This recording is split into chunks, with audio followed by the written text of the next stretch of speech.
Hi friends, this is Kelsey. Thanks for stopping by my channel today.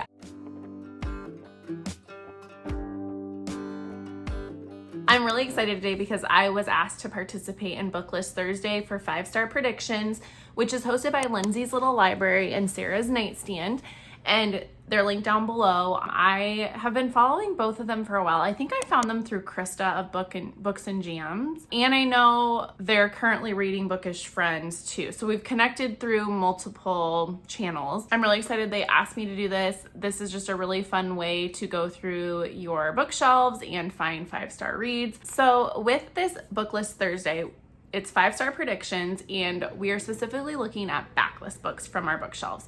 So I own too many books. It's a little excessive. My husband frequently laughs at me because more books will show up, and at this rate, I'm never gonna read all the books on my shelf, but it is what it is. So I was really excited that they wanted to focus on backlist because I've been doing a lot of challenges this year to focus on my backlist, one of them being reading Book of the Month books.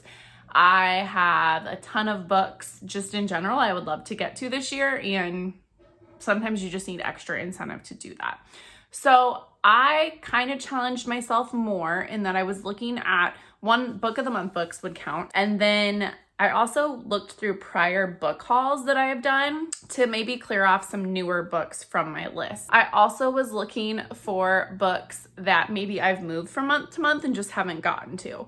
And so that was kind of my parameters for finding my 5-star reads. And so when they reached out to do this, it was like right up my alley because this is exactly what I'm trying to do. I'm trying to be less drawn in by pretty new things and focus more on reading backlist, reading the books on my shelf. If you don't follow Sarah or Lindsay, I highly recommend it.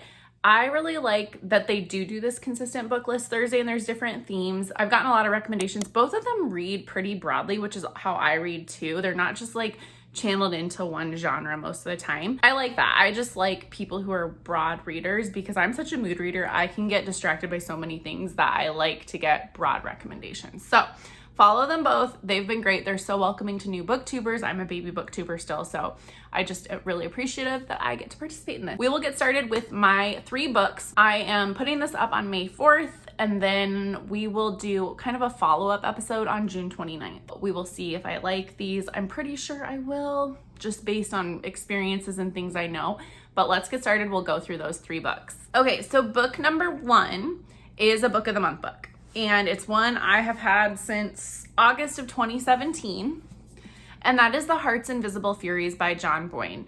I'm glad that they give us a couple months, that they've decided, May 4th is when this goes up, and then we have until June 29th to finish this because this is a honker. I know that this has a few things I love. So he is a child that was born out of wedlock to a teenage girl cast out from her rural Irish community and adopted by a well-to-do, if eccentric, Dublin couple via the intervention of a hunchbacked redemptorist nun. These are all like happy words to me because I was raised Catholic. I'm not Catholic anymore. I'm still religious, but I love books with a Catholic backdrop. I tend to relate to them a lot. There's also a nun. I have family members who are nuns. Just things that are just, I love them.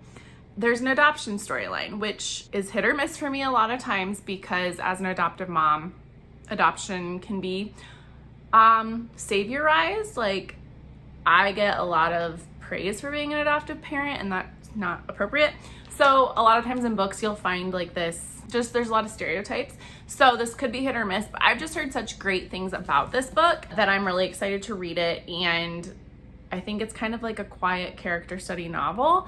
There's also, I believe, some queer representation. I'm finally reading it. I'm very excited. The next one is one I have moved from month to month and is also a newer release. This was actually sent to me as an ARC last year, and then a couple months ago I read Venko by this same author, Sherry DeMaline, and I loved Venko. I just thought it was such a fun book.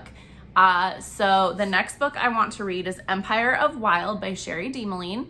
And this is a brilliant new Indigenous voice makes her American debut with this kinetic and imaginative novel inspired by the traditional Canadian Métis legend of the Rougarou, a werewolf-like creature that haunts the roads and woods of Native peoples communities. Another thing that this hits is I've been wanting to read more Indigenous fiction and nonfiction, and I really haven't this year. So other than her prior work or her newest release, Venko, this will be the second Indigenous book I read this year. I have more on my shelf. I just need to get to them. So Empire of the Wild, Sherry DeMaline. And then the final one is one I'm still so ashamed I have not read yet.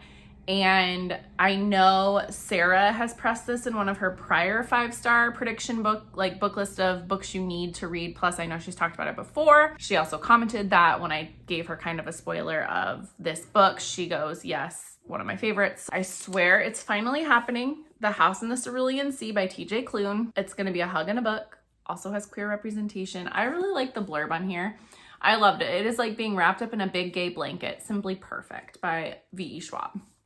I also loved Addie LaRue by her. I have not heard a single bad thing about this book, and a hug and a book is kind of what I need right now. So guys, I'm finally doing it, and hopefully in 2 months it is a 5-star, because I'll be kind of crushed if it's not.